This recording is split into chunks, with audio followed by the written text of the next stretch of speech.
Étude du mouvement d'un système oscillant. Définition. Un système oscillant est un système qui effectue un mouvement d'aller-retour de part et d'autre de sa position d'équilibre après excitation extérieure. Une oscillation est un aller-retour autour de la position d'équilibre. Voici un exemple. On a un ressort attaché à un solide. Le système ici oscillant est horizontal. Il est posé sur un banc à coussin d'air pour négliger les frottements. On fixe le solide S à un ressort horizontal, aspire non jointive, de masse négligeable et de constante de raideur K. À l'équilibre, le centre d'inertie G coïncide avec l'origine de repère OI, ici vous voyez sur la figure, lié à la Terre, considéré comme repère galiléen. On écarte, voici l'excitation extérieure du système oscillant, on écarte le solide S de sa position d'équilibre et on le libère sans vitesse initiale à l'instant T0 égale à 0. Pour les données, tous les frottements sont négligeables. On va commencer par la première étude qui est appelée l'étude dynamique. On applique la deuxième loi de Newton sur l'eau solide. On a trois forces. P plus R plus F égale M A, c'est-à-dire l'accélération de centre d'inertie G du solide. Vous voyez sur le schéma que le solide est soumis à trois forces. Deux forces qui sont orthogonales perpendiculaires à l'axe OX. La première, c'est le poids qui est dirigé vers le bas, et R, c'est la réaction du banc à coussin d'air. Et la force F, appliquée par le ressort sur le solide. Lorsque, bien sûr, le ressort est allongé, le sens de F est de droite à gauche, c'est-à-dire il a un sens opposé au repère OI. Pour la projection, bien sûr, la projection de P sera égale à 0. De même pour la projection de R égale à 0 puisqu'ils sont perpendiculaires à l'axe OX. Pour la projection de F, puisqu'il a un sens opposé à l'axe OX, donc sa projection sera égale à moins F. Donc on écrit la projection de P égale à 0, la projection de R égale à 0, la projection de F est égale à moins F égale mx2 points. Ici, qu'est-ce que je veux dire x2 points? C'est la dérivée deuxième du x par rapport au temps, où c'est ax. On remplace dans cette situation où l'oscillateur est horizontal, f par kx, donc moins kx égale mx2 points, mx2 points plus kx égale à 0, x2 points plus k sur mx égale 0. C'est l'équation différentielle vérifiée par x. La solution de cette équation différentielle s'écrit de la façon suivante. X de t égale x maximal de pi sur t0 plus phi0. X maximal, c'est l'amplitude, t0, c'est la période, phi0, c'est la phase à l'origine des dates.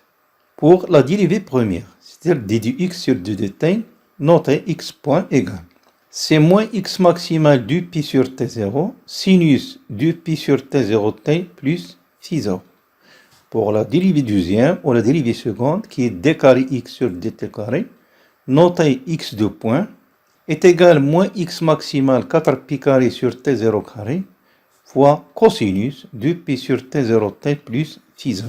Voyons, ici on a x maximal multiplié par le cosinus du pi sur t0t plus phi 0, c'est x. Donc x de point sera égal moins 4 pi carré sur t0 carré, x. D'où x de point plus 4 pi carré sur t0 carré x égale à 0. c'est la deuxième forme de l'équation différentielle. Donc, on avait la première forme de l'équation différentielle x2 point plus k sur mx égale à 0. Et on a x2 point plus 4pi carré sur t0 carré x égale à 0. D'où 4pi carré sur t0 au carré sera égal à k sur m. C'est-à-dire t0 carré égale 4pi carré m sur k, c'est-à-dire t0 égale 2pi racine carrée de m sur k. Notons que la période propre de ce mouvement rectiligne sinusoïdal sera fonction de m, la masse du solide, et k, la raideur de ressort. Pour déterminer graphiquement la valeur de l'amplitude ou la valeur du x maximal, exploitons cette courbe. La valeur du x maximal, on va la compter de x égale à 0 jusqu'à la plus grande valeur du x qui était 6 cm.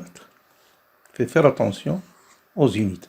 Pour la période propre, on va compter de la valeur 0 sur l'axe de temps jusqu'à le premier pic, jusqu'à le premier sommet. Donc on va trouver que T0 égale 0,4 secondes. Il faut faire toujours attention aux unités ici, secondes.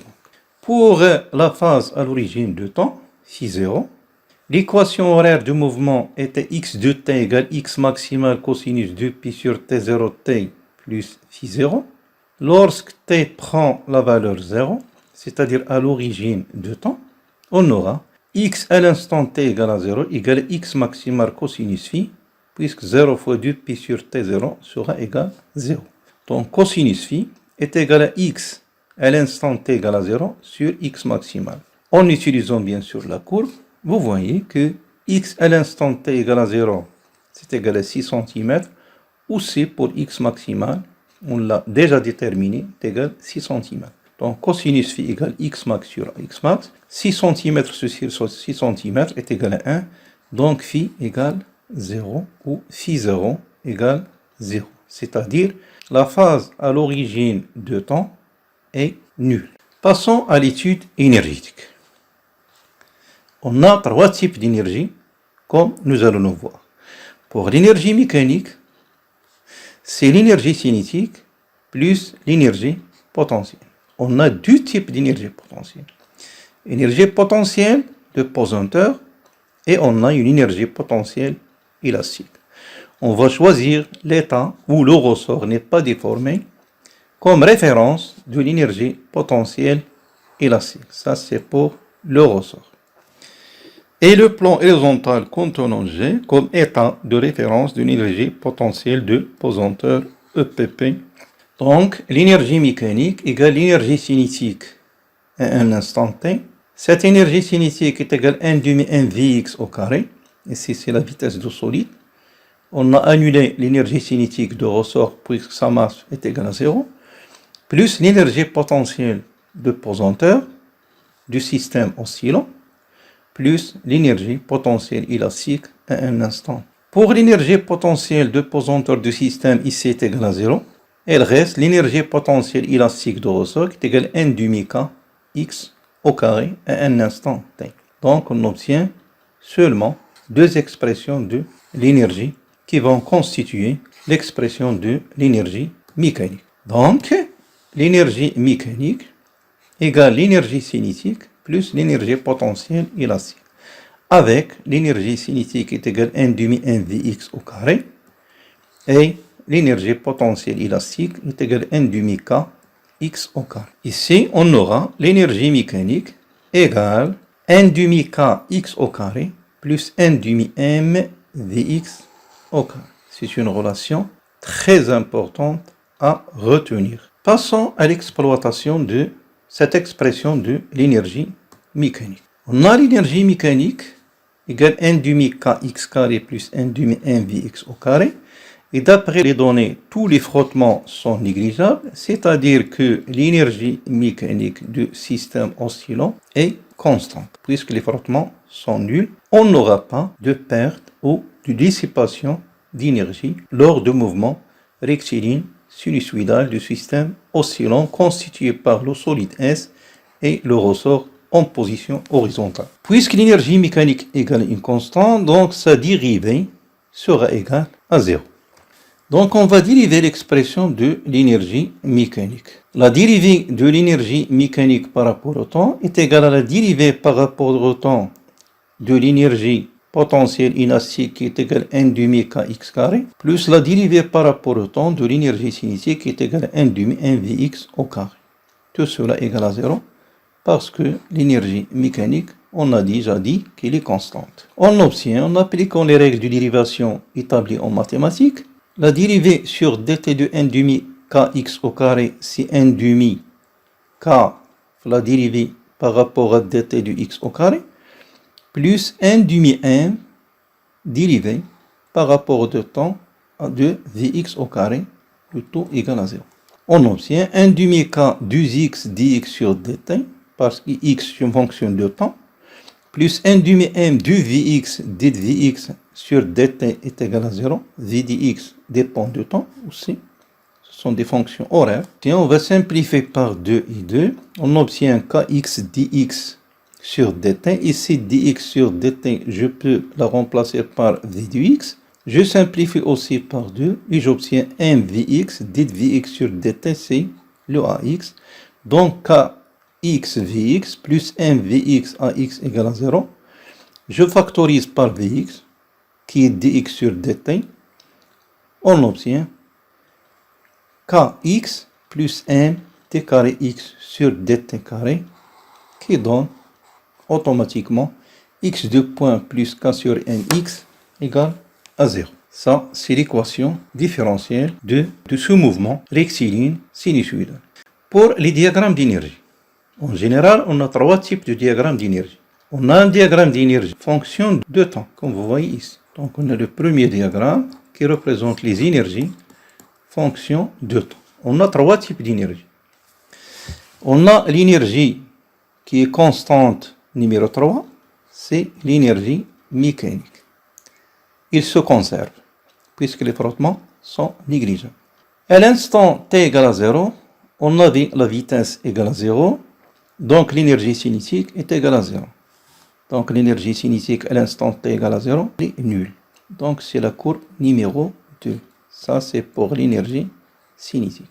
À l'instant t égale à 0, x était maximal, donc l'énergie potentielle élastique sera maximale à l'instant t égale à 0. C'est pourquoi la courbe numéro 1, c'est la courbe de l'énergie potentielle élastique. Vous voyez que lorsque l'énergie potentielle élastique diminue, l'énergie cinétique augmente et vice-versa. Par contre, l'énergie mécanique reste constante. Pour le deuxième diagramme, on a l'énergie fonction de x, c'est pas de temps. Ici, l'allure de cette courbe, elle est constante, donc c'est la courbe de l'énergie mécanique comme elle est notée, puisque les frottements sont nuls. Et on a deux courbes, l'une en bleu et l'autre en rouge. On a dit qu'à l'instant t égale à 0, la vitesse était nulle, c'est-à-dire lorsque x égale x maximal. Donc la courbe bleue, c'est la courbe qui va représenter l'énergie cinétique, qui sera nulle pour x égale x maximal.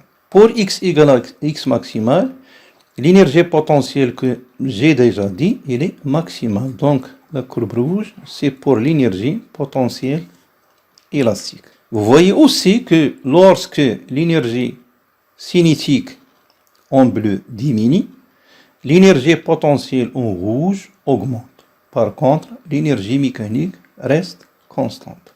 Vous voyez que lorsque l'énergie cinétique en bleu diminue jusqu'à la valeur 0, pour x égale x maximal, l'énergie potentielle augmente jusqu'à sa valeur maximale pour x égale à x maximal. Par contre, l'énergie mécanique reste constante. Pour le troisième graphe, ou le troisième diagramme, on a toujours les trois énergies. Ici, c'est le diagramme de l'énergie potentielle élastique, c'est la courbe numéro 1. Pour la courbe en bleu, c'est pour l'énergie cinétique. Et l'énergie qui reste toujours constante, c'est l'énergie mécanique. Faites attention que ce diagramme représente l'énergie fonction de quoi? Fonction du x au carré et pas du x au 2 temps. Récapitulons. Que l'énergie mécanique reste constante, puisque les frottements sont négligeables, donc l'énergie mécanique elle est conservative. Lorsque l'énergie potentielle arrive à sa valeur maximale, l'énergie cinétique arrive à sa valeur minimale. C'est-à-dire, je peux écrire que l'énergie mécanique, comme j'ai déjà dit, est égale à l'énergie potentielle élastique plus l'énergie cinétique. Lorsque l'énergie potentielle élastique arrive à sa valeur minimale 0, l'énergie cinétique arrive à sa valeur maximale. Donc je peux écrire que l'énergie mécanique égale à l'énergie cinétique maximale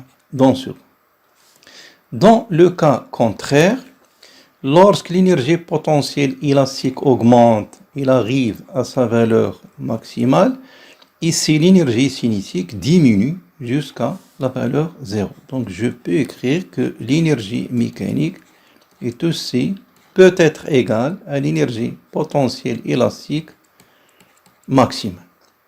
Comme l'énergie mécanique se conserve, donc on peut écrire que l'énergie cinétique maximale sera égale à l'énergie potentielle maximale.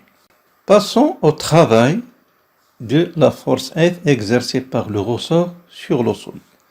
Lorsque l'eau solide se déplace d'un point A à un point B, ce point-là a pour abscisse XA, pour le point B a pour abscisse XB.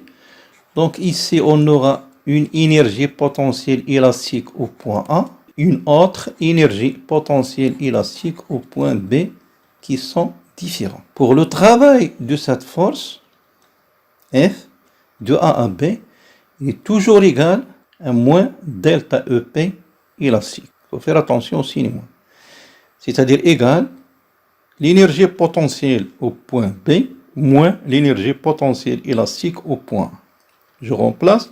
L'énergie potentielle élastique au point B, c'est 1 demi K XB au carré, moins 1 demi K X au carré.